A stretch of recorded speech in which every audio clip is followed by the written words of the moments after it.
So what we're going to see is that in these quadratics where we don't have the standard two real roots, we're going to get different types of solutions here, like this one that was infinite.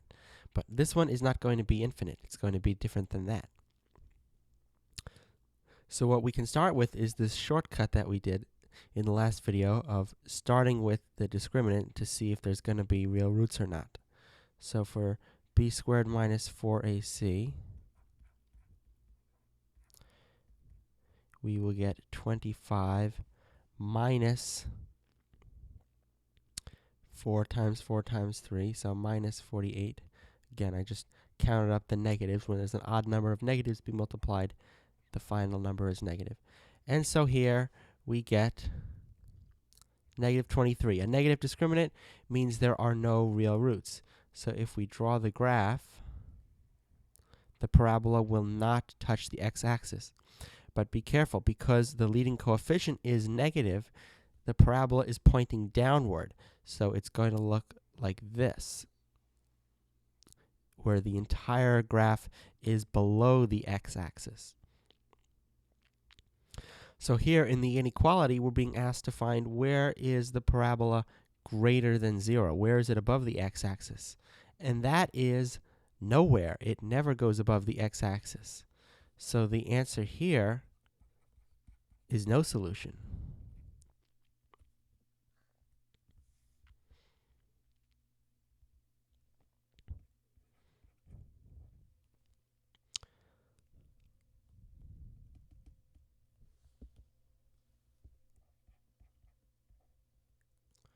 Okay, now we're going to take a look at an inequality with yet another type of solution that we haven't seen yet. If we do the discriminant on this one, we will get 12 squared minus 4 times 4 times 9. This is 144 minus 144. So the discriminant is 0, which means it's touching the x-axis. Because discriminant of 0 means one real root. And one real root means it can't pass through it, since that would give us two real roots. It can only touch it for one real root. It's a positive leading coefficient, so it's pointed up. So it's going to look like that. So we have one real root here, and we're being asked to find where is it less than or equal to 0? Where is the graph less than or equal to 0? Well, it never goes below the x-axis, so it's not less than 0, but it is equal to 0 right on the root. The value of the parabola is 0. So our solution here is going to be what that root is. But in order to find that root, we have to factor this expression in order to see what value of x makes y equal to 0 to give us the root. So we could factor it using the standard method when you have a leading coefficient other than 1 of draw the x and then substitute in the values as we've done before.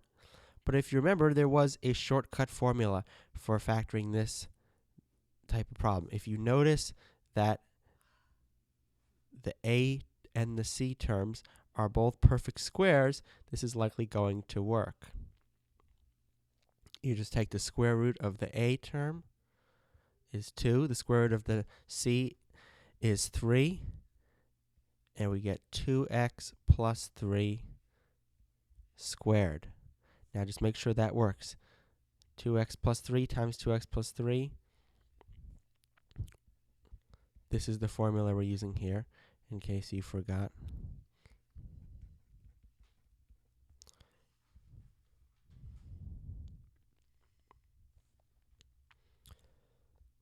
This would be 4x squared plus 2 times 2x plus 3 is plus 12x, plus 3 squared is 9.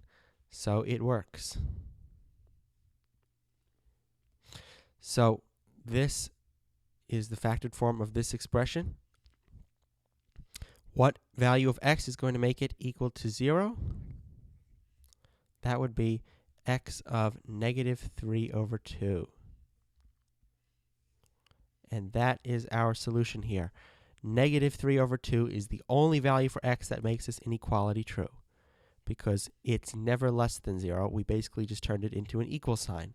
Where is it equal to 0? And that would be at the root of negative 3 over 2.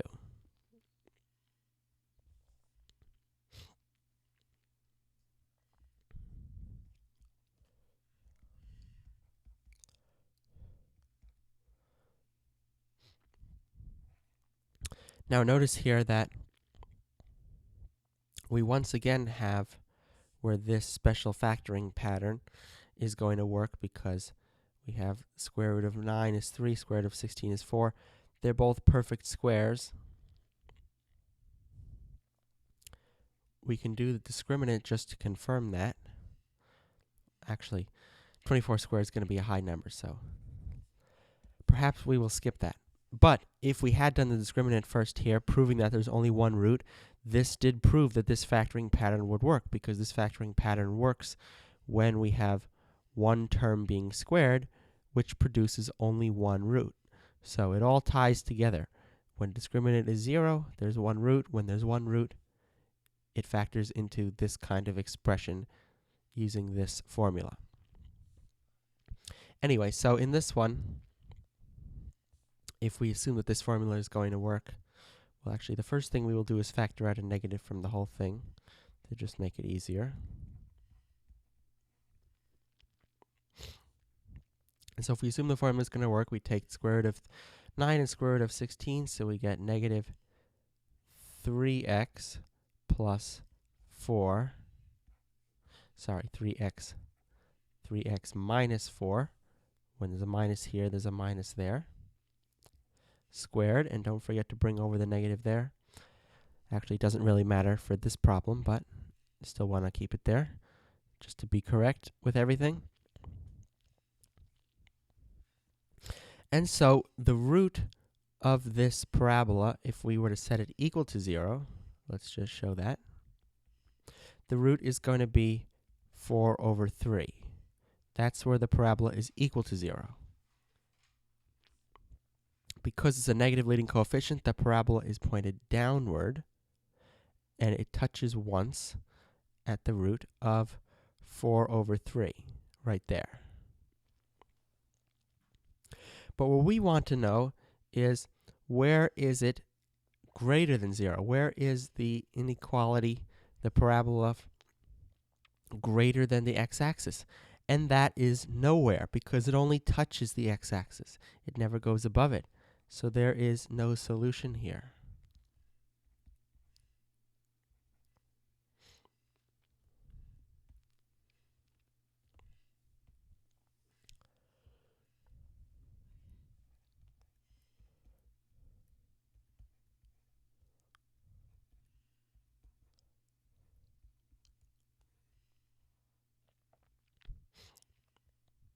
So for this one, once again, we have a negative coefficient of x squared, so we can just factor that out, and this is going to make everything turn positive.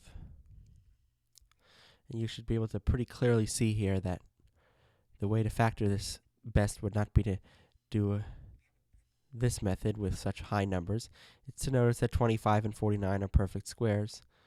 So square root of 5 is 25 is 5, square root of 49 is 7, so we get 5x plus 7 squared. Actually, it is important to keep the negative here to remind yourself that a negative leading coefficient makes the parabola point downward.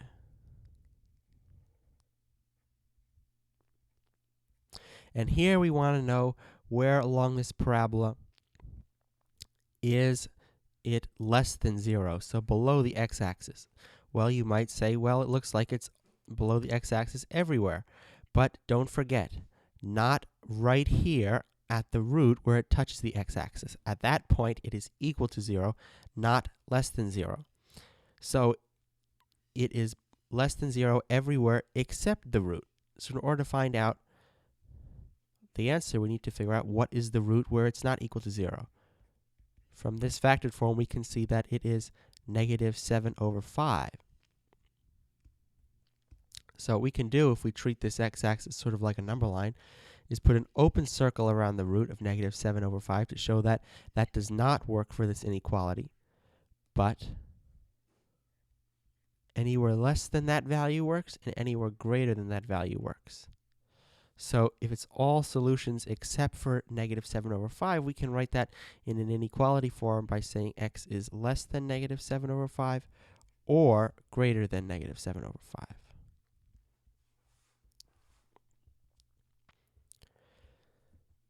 And with that, I believe we are done with this video. So in the next video, we will come to the conclusion of our rather long unit on graphing quadratics with our last video on quadratic inequalities.